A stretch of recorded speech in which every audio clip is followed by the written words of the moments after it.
greet the. All right, can people hear me? We can hear you now, Tom. Excellent, thank you for that. Are we good to go? That's a little weak. Yeah, now we can. I would like to call this meeting to order at 1:39 p.m. on July 2nd, 2024. I'd like to first talk about our mission. We review our mission every meeting. Our mission at LCCA is to train the minds and improve the hearts of our young people through a content-rich classical education in the liberal arts and sciences with instruction in the principles of moral character and civic virtue. And with that, would you please, and also in accordance with Wisconsin's Open Meetings Law, the required public notice ran on the 29th, which was Saturday, in the Waukesha Freeman, and was posted on our website and the front entry doors of the West Campus. Please join me in the Pledge of Allegiance. I pledge allegiance to the flag of the United States of America and to the republic for which it stands, one nation, under God, indivisible, with liberty and justice for all.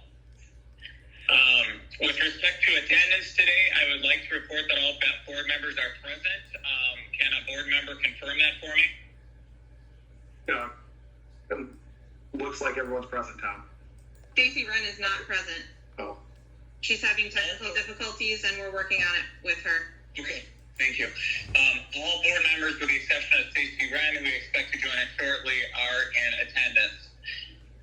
Okay, so the purpose of this meeting today is twofold and is listed in our agenda under unfinished business. There are two motions we're requesting today, one having to do with the LCCA Family Handbook and the other having to do with revised public comments policy.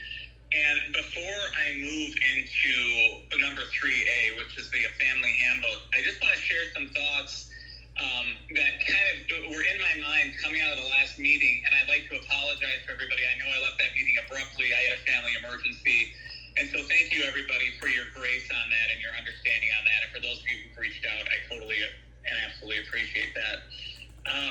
So over the past 2 or 3 months, this is just an observation I've made of the board, that there seems to be a divergence of sorts with the board, where we have a contingent of the board that is functioning as our bylaws and as our policies kind of stand now.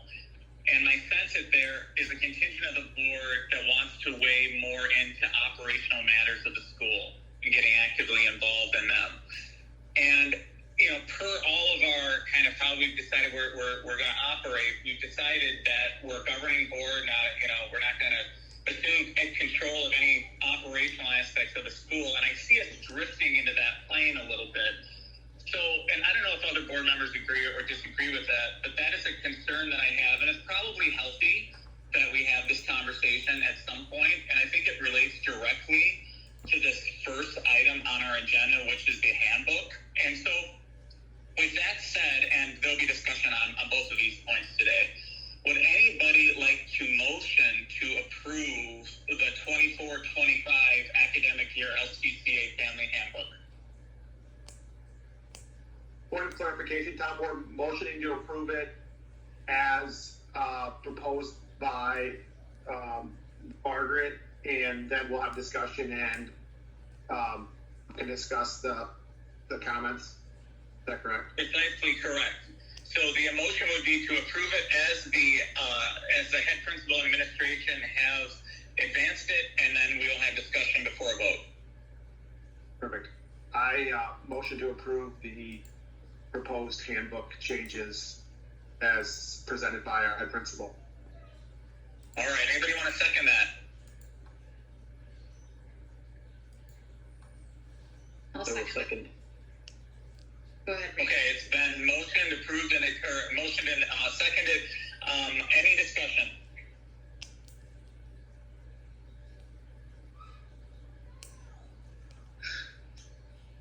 Yeah, just a response to your comment, Tom. This is Brian. Can you hear me okay too through the? Yeah, thank you. All right, good. totally agree with what you're saying in terms of being a board of governance and not one that meddles in operational issues, with the caveat of, we have a fiduciary responsibility to exercise. So I guess the question for the family handbook as a whole is, why does the board approve it? If it's purely operational, why would we not have a policy that says the administration can amend the family handbook as they see fit? What is the purpose of the board approving it? I'm testing my computer. Can you all hear me? Yes. Oh, it's working. Very nice. It's good to see all your faces, or most of your faces. I think that that's a great point. And I don't want to, and Margaret's on this call, I don't want to assume. I think it was presented to the board in the spirit of transparency.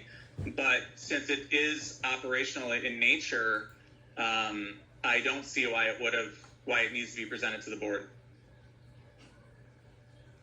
Yeah, I think it's definitely a good question, something we need to think about going forward. We just need to do a little bit of research. I think something like this could be more of a presented to the board versus approved by the board, as we do with some other matters with operations. So that's something that we need to think about going forward if that's how this is done. I mean, my particular concern relates to conflicts between documents, which I've laid out before in other board meetings, making sure that we don't have conflict. There's redundancy, and some of that's being addressed already with the proposed removal, I should say, of the Section 4 governance, because we already have bylaws that call out how the board functions and operates. So I think partially we're responsible for ensuring that there is not conflict. I think part of our fiduciary responsibility is to also make sure that we're abiding by all statutes appropriately. So I've raised a concern on the special ed section that I've previously shared, and I guess a question really relates to when do we put information in a document that is, the spirit of it is to provide clarity on specific things, but may be redundant to just statute and law. So at what point in time do we really need to even say something specifically in the document? So I guess from that point of view, some of this is a carryover. My concerns is a carryover of when documents were constructed at a point in time in the school's existence where that information wasn't necessarily readily available, or there wasn't historical precedent traveling with us. So making sure the documents are clear and provide the guidance that are necessary, but also don't create unintended consequences, which the board has responsibility for as it comes to following the charter agreement, making sure we're abiding by statutes, etc. So that's the other aspect of my concern is that although the intentions of adding language may be one of good, there could be ill consequences of putting that in there. So if we want to jump down to those specific suggestions that I have, we can do that. I'm trying to respond to what you just said, Tom and Christina, about what our responsibility of the board is. Recognize that a lot of our documents have been made years ago, and if we're trying to simplify and streamline things,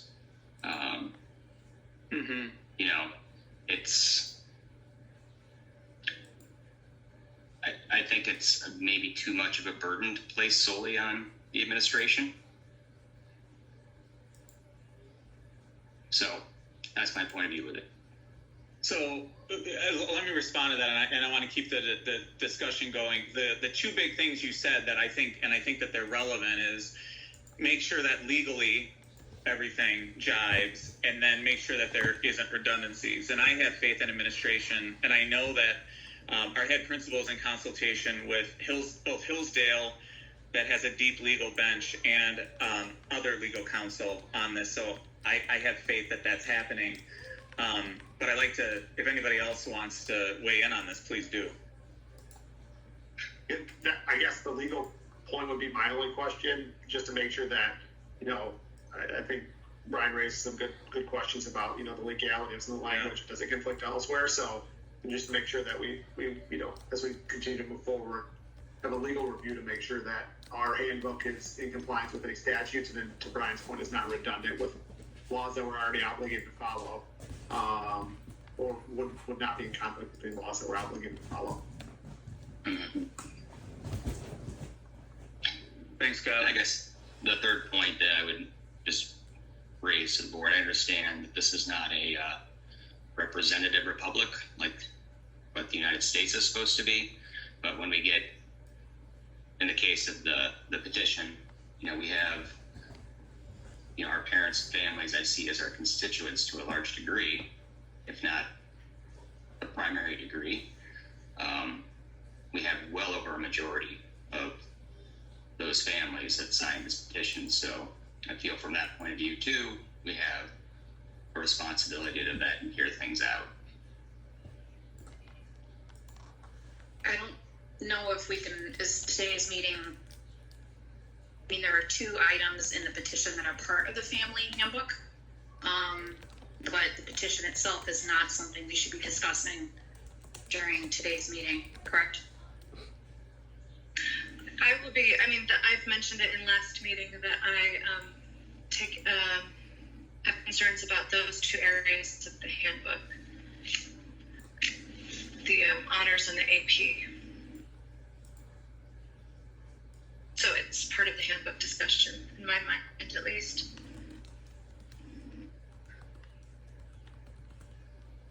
Does anybody else have anything to add? I think I'll just add that with respect to the comments, I think they're very directionally appropriate comments for where the school should be heading. So I think, we would be remiss if we didn't at least take those thoughts into account as we formulate strategy. I know, in discussion in our last board meeting, certainly with respect to the AP issue, that's being addressed.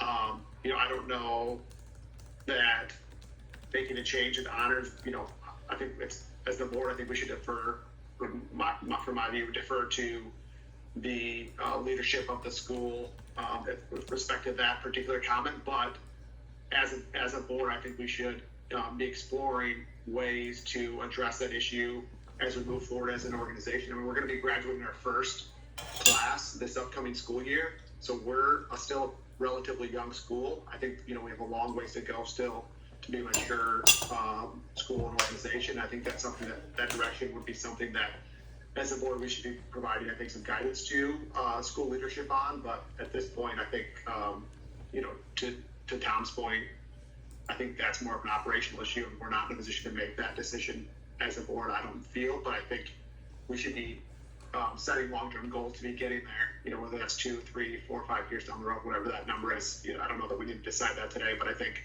that is relevant feedback, and we need to be listening to our community on those type of things. I just don't know that we can move as quickly as maybe some in the community would like us to.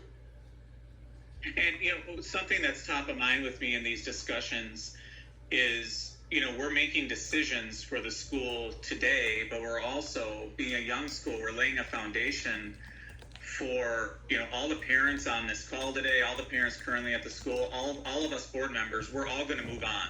At some point, we all move on. And we have to create a disciplined approach, policies, procedures, heart, compassion, all that foundation for our students today and those who are unborn. So I think that's part of the gravity of this, and I think it's important that we have two-way communication and we have that the board's responsive, but we've been drifting out of our lane significantly in my view, and we keep we have board members rewriting aspects of this, how the school's approaching things, and I think it's a slippery slope, and we've all agreed to kind of operate one way, and I just feel compelled to say, there are, Skylar, you're absolutely right. I mean, the head principal has a performance appraisal every year, where we have an offsite every year where we talk about these things. But I also think that, I also know that we've all said, you know what, we support our administration. And so it's in that spirit that I offer these comments. Would anybody else like to weigh in on this particular agenda item? I would. So just speaking to those comments, Tom, I have to disagree, because I think this goes to the welfare of our students. I think it's a governance issue, the welfare of our students and families, and keeping to our mission. And we're not elected, so parents have no recourse to have their concerns heard. They don't get to, if they don't like what we're doing, the directions the school's going, there's absolutely nothing they can do, and they choose to send their students here. I'm worried about the long-term implications for enrollment. If we keep the status quo, we're going to lose, it'll cost us our most ambitious students. I personally don't think we should accept that. So right now, if an LCCA student has higher education as their goal, it's arguable that their best path would be to attend LCCA through 8th grade and then transfer to another school that let them demonstrate their academic ability through the things that we're talking about, like AP classes, concurrent enrollment, or honors classes, as well as having a curriculum that will give them more time for extracurriculars.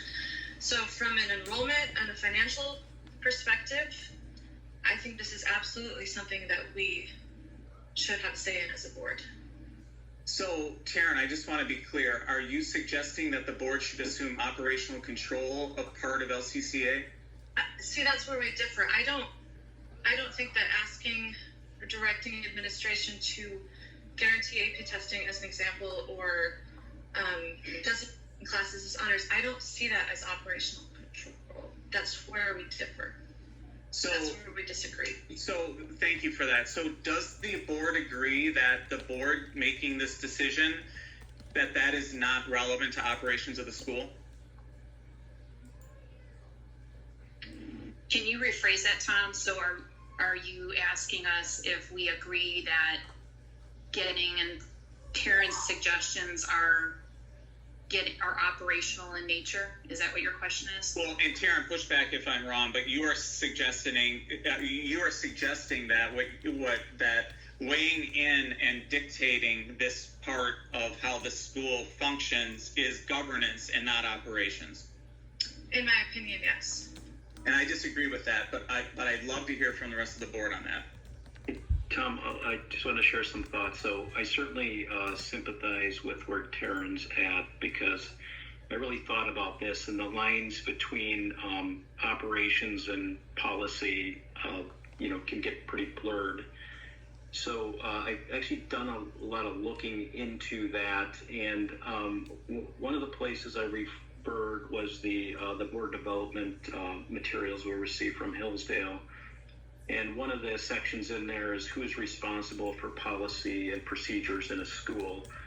And I can send it to anybody who wants it, but I'll spare you the paragraphs in advance. But the last sentence in conclusion was, in most cases, the board should not take on the task of writing policies and procedures manual, excepting those policies and procedures that govern the board's own operations.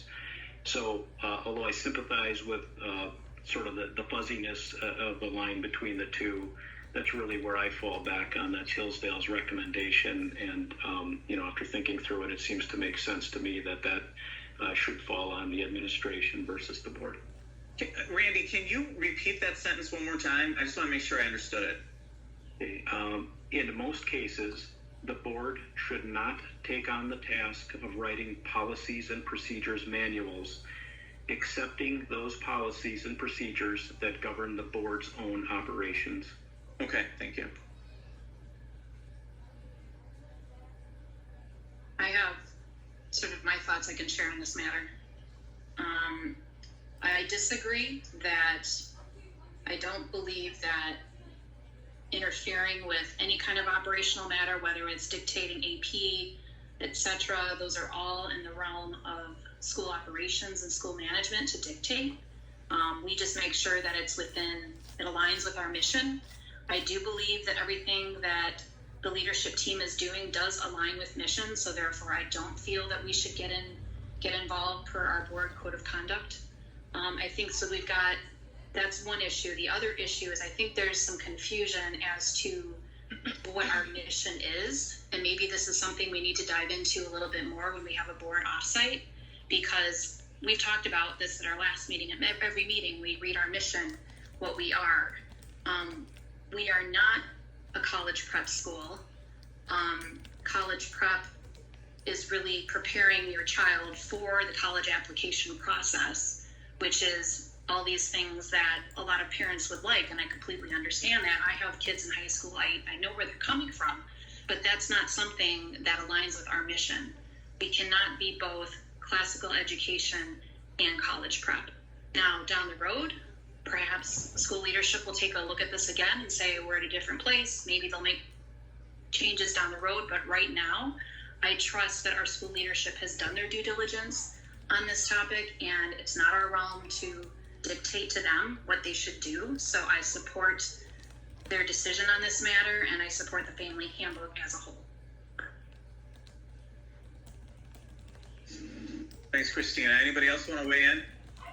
Just, I guess, one kind of additional comment. I do appreciate that the school leadership did take into account the comments. I mean, I don't think that the comments from the parents were completely ignored. I think that's, that takes a lot of humility to take that information in and then adjust on the fly.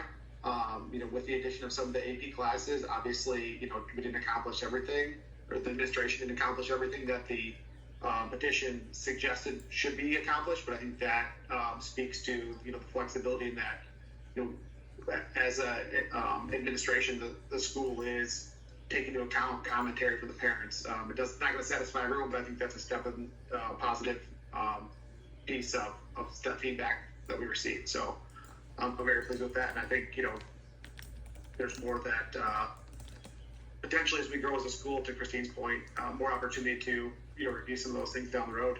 So Okay.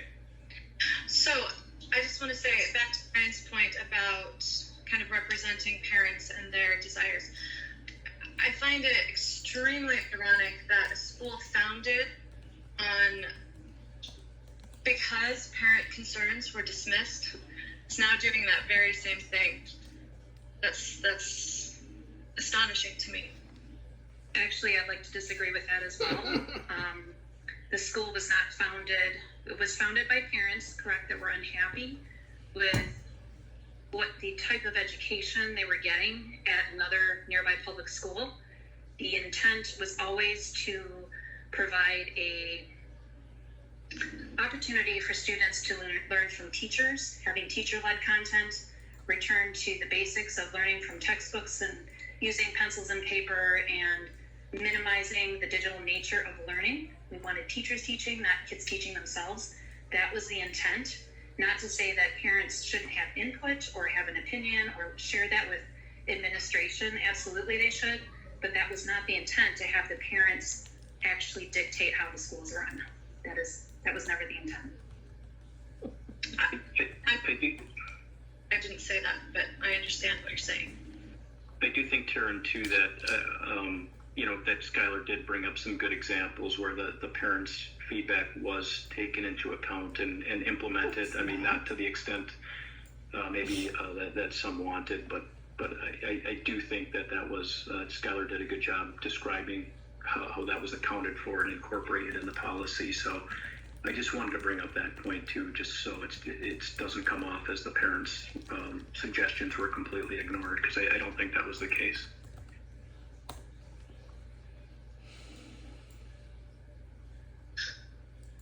Stacy, good to see you. You're on mute. Don't you love technology? No. Sorry, we're having some real issues here, but finally got it figured out. Thanks, Eric. I appreciate everything you've been doing. And we've been having some good discussion around the proposed 2024 LCCA Family Handbook. So, good discussion. Would anybody like to make a motion to approve the 2024-2025 handbook as it's been presented by the school? Actually, I think we already did that, right? We just Oh, we were voting. Sorry. My bad. Well, I have more comments then because now sure. we're done with the government comment. I'll go into my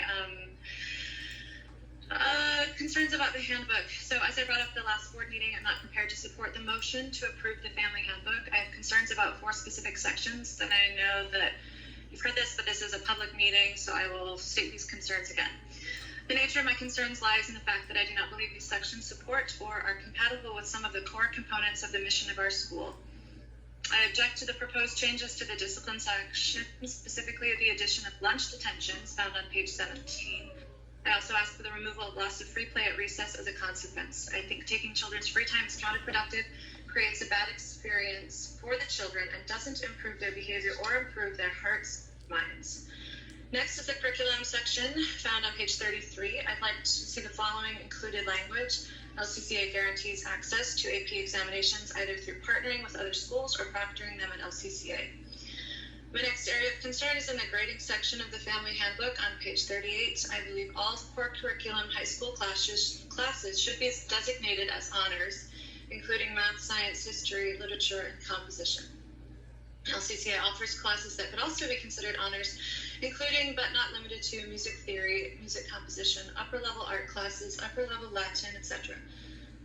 LCCA must deal with the realities of today's college application process and disadvantages that our students have with a below average GPA. The last section is found on pages 29 and 30. This was brought to our attention in an email from the Legacy Committee in May. I would like to see the removal of the 3rd paragraph of this section of the handbook. I believe we need to remove this because the 2 entities have 2 separate tax codes, bylaws, etc. And paragraph 3 entangles the 2. In a letter to the administration and board dated May 23rd, TLC wrote, additionally, in response to the parent handbook entry, TLC believes that the first 2 paragraphs are sufficient in defining the relationship between LCCA and TLC as it pertains to parents and students at the school, and that the 3rd paragraph may be in opposition to what we understand to be appropriate regarding the necessary separation of TLC and LCCA in regards to the audit and consolidation issue, as well as our legal operation as it pertains to states' regulations for 501c3 organizations, as well as our bylaws. We suggest that the 3rd paragraph be removed from the handbook. So these are the 4 areas and the reasons I object to the motion to approve the family handbook. Would anybody like to respond to that before we vote? Hey, Tom, I just one thing at Terrence's 4th point, sort of a legal point. I don't understand that aspect of it or the legal implications or the nature of those 2 entities. Is that something that has been covered by our legal experts at Hillsdale or elsewhere that we can be comfortable with? Margaret, are you able to? Margaret?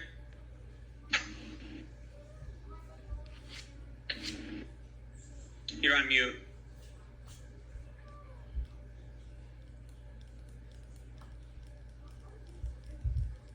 Can you hear me now? Yep. Okay, we have included that section as advised by a financial consultant and our advisory at our financial Skyward connection. So we feel that following their advice and maintaining that statement that simply gives authority to the school to oversee operational funds, including donations, is relevant and appropriate. Thank you, Margaret. Okay. Any more comments? Go ahead, Scott. I was just going to say, that's something I think that particular portion of the handbook is something that we should probably get a legal opinion on. I don't know the credentials of the folks at Skyward. I mean, if it sounds like someone maybe a little outside their lane from my perspective, I don't want to put a roadblock on that particular topic, but I do think it would be good to run by legal counsel on that particular issue. Good advice. Yeah, I share that sentiment with you, Skylar. Early in the days of LCCA, the TLC and LCCA were somewhat intertwined, and we had to work to get those entities separated. They are entirely different governance bodies at this point. So I don't know if the concerns raised in our very first audit would be applicable to the way we're currently operating, because it is clear we're separate entities. So I agree we should get legal counsel, and I just don't see how we as a board have any governance authority over TLC. So if we were to approve it, that it's not something that we have purview over, in my opinion. Just come on in.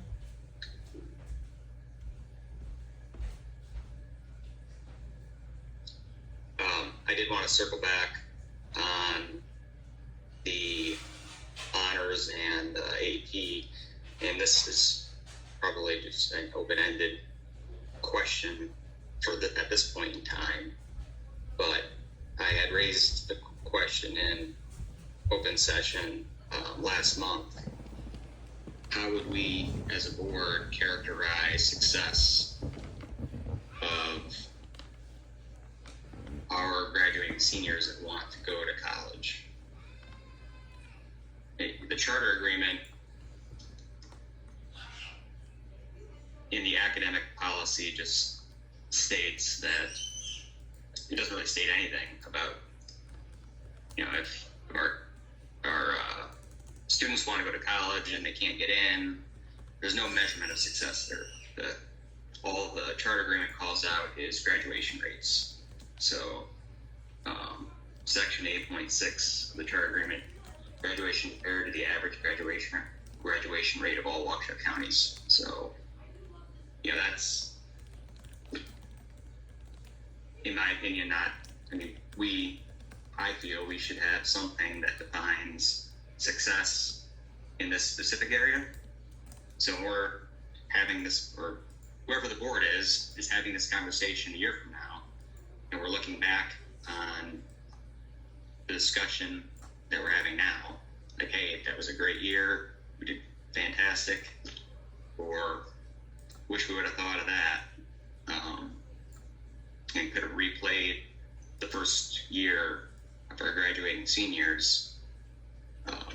I guess that's the context to the question of how would we define, or the administration define, what is success?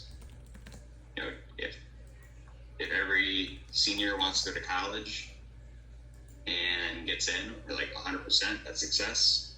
Is 95% success? Is 70% success? Do we want to have visibility to it?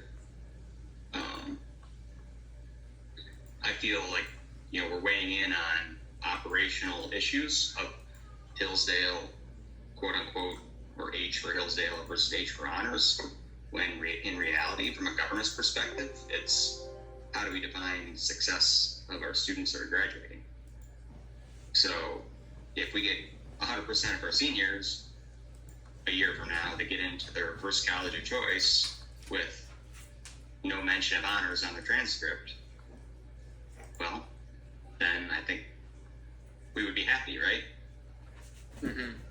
But what if only 50% get into their first college of choice? So it's like, from that point of view, if you think about governance versus operational, some of this is a struggle because we don't have a substantial amount of policies, governance policies that are even written. So we're kind of grasping at straws with these discussions. So